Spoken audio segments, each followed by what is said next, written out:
வணக்கம். இன்றைய பிஎன்சியின் பிரதான செய்திகளை வழங்குவதற்காக நான் ஷாலினி மூர்த்தி.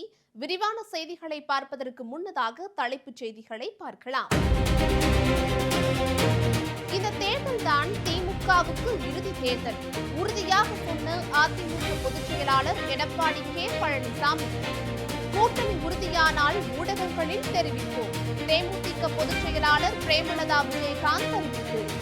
தமிழகத்தில் அரசு ஊழியர்கள் நினைத்த நேரத்தில் வெளிநாட்டு பயணம் போகலாம்.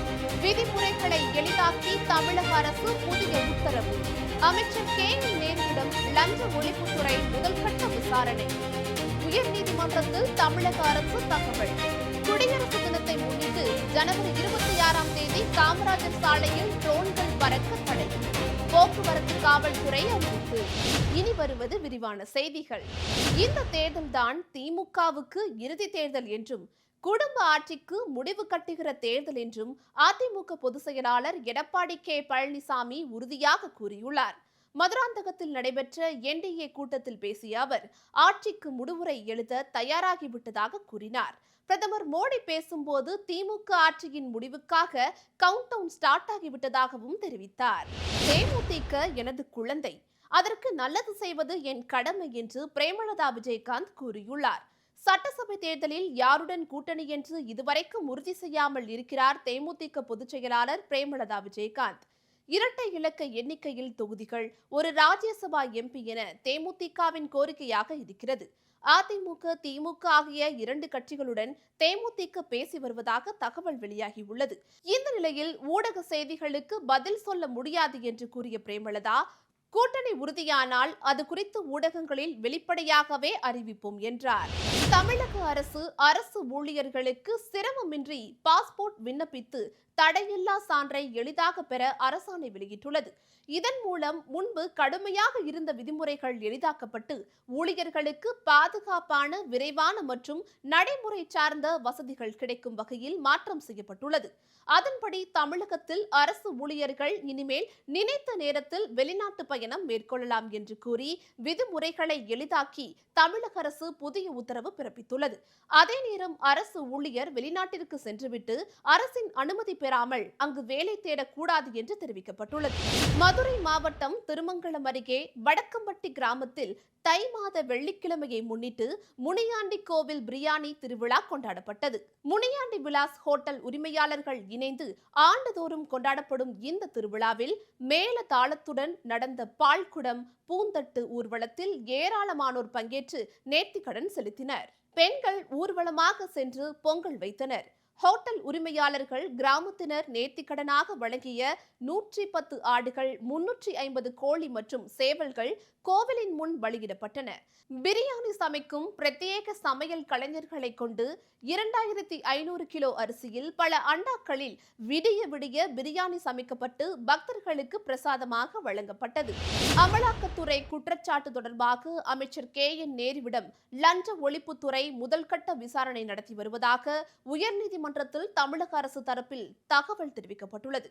நகராட்சி குடிநீர் வழங்கல் துறையில் 2538 பணி நியமனங்களுக்கு கோடிக்கணக்கில் லஞ்சமாக பெறப்பட்டுள்ளதாகவும் இது தொடர்பாக வழக்கு பதிவு செய்து விசாரிக்க டிஜிபிக்கு உத்தரவிடக் கோரி அதிமுக எம்பி இன்பதுரை மனு தாக்கல் செய்திருந்தார். அதில் அமைச்சர் கே என் நேரு அவரது குடும்பத்தினர் மீது வழக்கு பதிந்து லஞ்ச ஒழிப்புத்துறை விசாரிக்க கோரியிருந்தனர்.